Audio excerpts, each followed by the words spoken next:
Government workers are being trained in preparation for oil and gas. Representatives from several government agencies participated in a workshop last week.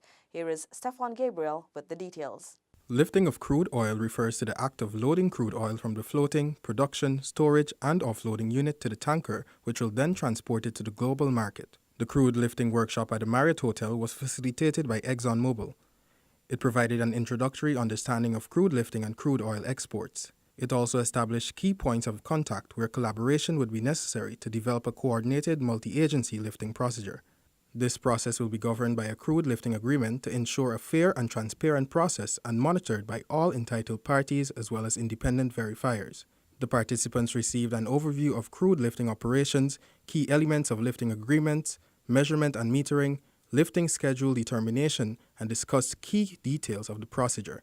Attendees included the Minister of Natural Resources Raphael Trotman, Minister of Business Dominic Gaskin, and representatives of the Guyana Geology and Mines Commission, Guyana Energy Agency, Guyana Defence Force Coast Guard, and Ministries of Natural Resources, Business, Finance, Foreign Affairs, and Public Infrastructure. For InfoHub, Stefan Gabriel.